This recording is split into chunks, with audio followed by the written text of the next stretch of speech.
Okay, so Bismillahirrahmanirrahim. And good evening, my students LA4. Winnie, Satya, Jasmine, Ferry, Wiwin. Udah ya berlima ya? Oke, udah pas berarti berlima ya. Semoga ada yang kelewat. Hehe. Okay, so this is my first video in this week ya. Video pertama. So I do this at home. Jadi Mister lagi sendirian di rumah karena ya I'm alone. Lagi pada pergi belanja buat ini cina kebutuhan rumah, jadi I am alone, jadi nggak ada yang videoin, jadi gak apa ya, videonya kayak gini dulu. Besok insya Allah videonya seperti biasa lagi ada misternya.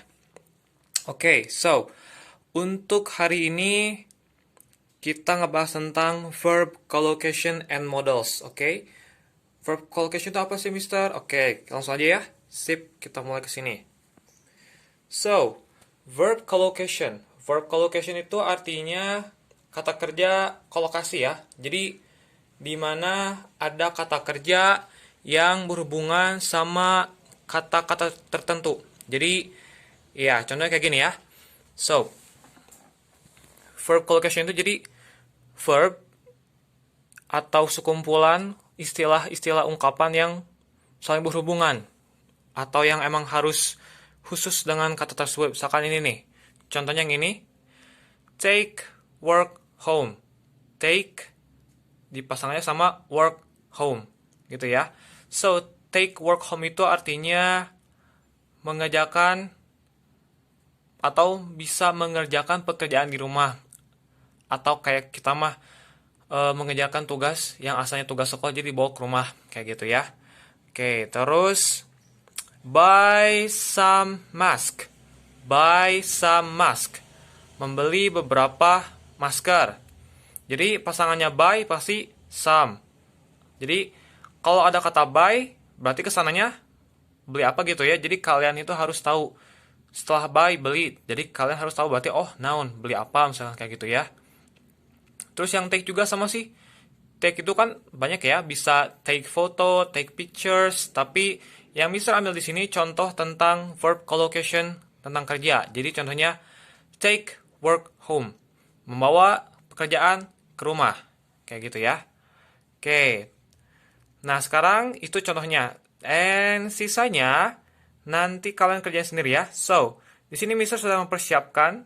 Nanti Mister bakal kasih lewat file lagi untuk latihan kalian di rumah, because we are still learning through online, oke?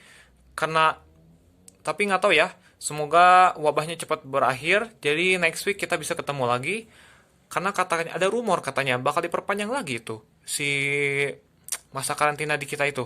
Duh, parah banget, sampai UN juga harus ditiadakan tahun ini. Wow, itu ya. Oke, jadi intinya ini dari nomor 3 sampai nomor 10, you have to find the correct verb collocation for this sentences. Misalkan ini, get atau work long hours, work atau spend overtime, get atau be a workaholic, meet or take deadlines, dan seterusnya. Jadi, kalian harus pilih salah satu ya. Kayak gitu. So, jadi intinya, verb collocation itu adalah sekumpulan kata kerja yang berhubungan dengan kata benda khusus. Jadi, harus yang nyambung intinya mah. Kayak misalkan, buy, berarti buy kesannya apa? Buy apa? Berarti kan harus ada benda yang kalian beli, berarti kan buy. Kemudian ada di sini meet. Misalkan meet bertemu nih. Berarti kan meet itu artinya kan bertemu. Berarti kesannya meet apa? Meet siapa? Gitu kan? Harus jelas gitu. Take juga masih ada. Oke, itu nanti kerjain sendiri ya. Live atau spend. Nah, nanti bisa dicobain ya nanti di rumah kerjain. Oke? Kayak gitu. Itu ya. Lanjut kita ke samping. Yang kedua tentang modals. Mungkin kalian sudah pada tahu ya what modals are. Jadi modals itu adalah kata kerja bantu. Kayak can, should, must, dan seterusnya. Yang kesananya itu harus pakai verb 1. Nah, tapi di sini mah ada kata-kata baru ya. Oke, ini dia. The first is, mungkin ini yang paling the most a popular or the easiest that you know. Ada can or be able to. Be able to. Masih kan be itu MR is, okay? Can or be able to means ability or possibility. So, can atau be able to itu untuk menjelaskan tentang kemampuan atau kemungkinan yang kalian bisa kerjakan. For example, ini dia. I can swim. Aku bisa berenang. So, subject ditambah can tambah verb 1. Gitu ya. And be able to. So, be able to itu artinya sama. Artinya itu mampu. Saya mampu gitu ya. For example ini. He is able to work hard. Jadi be itu anggap aja be ini nih. Be itu is ya. Dia itu mampu bekerja keras.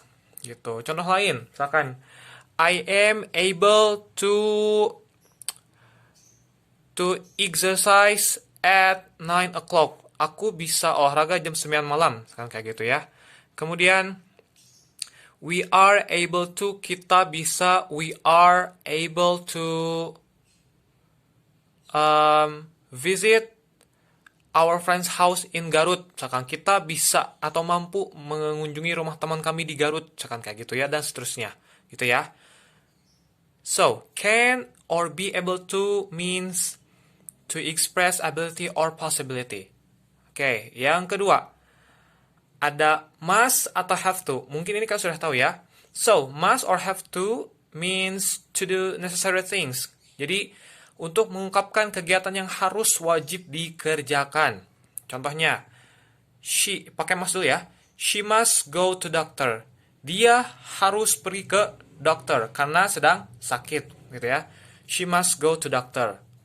Or, we also are able to use have to. Nah, kita juga mampu menggunakan have to. So, contohnya, we have to stay at home. Kita harus menetap di rumah. Because there is a pandemic of COVID virus. So, we must or we have to stay at home for now. For 2 weeks. Kayak gitu ya. Dan ingat ya, untuk he, she, dan it berarti pakai has ya, bukan have to. So, jadi misalkan gini. She has to sleep earlier. She has to collect her assignments to her teacher. Kayak gitu. Itu ya. Untuk must and have to itu jadi artinya untuk menjelaskan kewajiban kalian yang harus dikerjakan. Oke, next. Number 3. Yang ketiga, should. Should or ought to. Ini pasti udah pada tahu ya, waktu di LE3 ini. Gitu ya. So, should and ought to means giving advice. Jadi untuk memberikan saran atau masukan. Oke, should. Jadi ini tuh intinya sama ya, maknanya sama. Yang pertama should. Kan tahu ya? You should drink tea.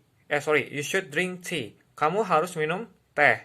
Because today's weather is so cold, so I think it's better for you to drink tea. Untuk minum teh hangat misalkan gitu ya. Kamu harus meminum teh. Saran. So, sekarang ought to. Ought to juga artinya sama. Memberikan saran. He ought to sleep early. Dia laki-laki harus tidur lebih awal. Because he has got a sleepless experience. Jadi dia tuh kena kurang tidur intinya. Dia ngerasa kurang tidur. Jadi he ought to sleep early. Gitu ya. So, should and ought to itu untuk giving advice, memberikan saran atau masukan. Jadi, masukan ya, saran. Jadi, kalian nggak perlu maksa orang itu harus melakukan apa yang kalian ucapkan. Mau dikerjain mangga, nggak juga apa-apa. Yang penting udah ngasih saran. Gitu. And number 4. Nah, ini yang baru ya. Be supposed to. Be supposed to. Supposed to. Jadi, supposed to. Fungsinya adalah to So, we are expected to do something. Apa sih? Jadi, ungkapan itu digunakan kalau kita emang diharuskan atau diharapkan untuk melakukan sesuatu. Ya, misalkan hampir sama kayak should ya, saran. Tapi emang harus yang sudah disarankan, misalkan kayak gitu ya. For example gini, I am supposed to stay at home. Aku diharuskan. Jadi, be supposed to itu artinya diharuskan. dianjurkan, diharuskan gitu, disarankan kayak gitu ya, kayak di ya intinya mah mirip-mirip kayak shoot di atas, cuman kita lebih disarankan. Jadi hampir agak-agak maksa gitu ya. Hehe. So, I am supposed to stay at home. Aku diharuskan untuk tinggal di rumah gitu ya. Because of the pandemic coronavirus. Terus, pokoknya kalian udah tahu ya, nggak usah dikasih tahu lagi. Kalau misalkan am itu buat I, is buat he, she, it, are, tahu ya pasti ya. Terus, Winnie is supposed to get up early. Winnie diharuskan untuk bangun lebih awal because tomorrow she has to go to school at 7 for exam, misalkan untuk ujian gitu ya. And we are supposed to study online. Kita diharuskan untuk belajar secara online gitu. Bisa ya? Pokoknya be supposed to itu artinya untuk menjelaskan kegiatan yang kita emang diharuskan atau dianjurkan untuk melakukan kegiatan tersebut. Gitu ya. And the last. Yang terakhir di sini ada be allowed to. Allowed to. Artinya we have permission to do something. Jadi kita itu punya izin untuk melakukan sesuatu. Nah, contohnya ini. Pakai be ya, berarti I am allowed to get home earlier. I am allowed to get home earlier. Jadi artinya apa sih? Diizinkan, diperbolehkan. Jadi aku diperbolehkan untuk pulang lebih awal karena sakit misalkan atau gak enak badan gitu ya. Yang kedua ada she is allowed to wear jacket. Dia diizinkan atau diperbolehkan untuk menggunakan jaket karena sakit gitu ya. Terus we are allowed to wear sandals. We are allowed to wear sandals. Kita diperbolehkan atau diizinkan pakai sandal karena bebas, misalkan lagi ada acara apa di sekolah misalkan ya, atau lagi kerja bakti jadi boleh pakai sandal kayak gitu, atau lagi berusum banjir kayak gitu ya. So intinya itu ya, be allowed to itu untuk menjelaskan tentang izin. Jadi kalian tuh diizinkan untuk mengerjakan sesuatu. Nah gitu ya. So jadi ada 5 ya, 5 models yang harus kalian pahami di sini. Dan nanti Mister bakal kasih kalian soal latihan seperti biasa secara online through Word file di grup, oke? Dan juga yang tadi ya, verb collocation. So, jadi itu aja materi hari ini. Thank you so much for your attention. See you in next video tomorrow. Bye-bye.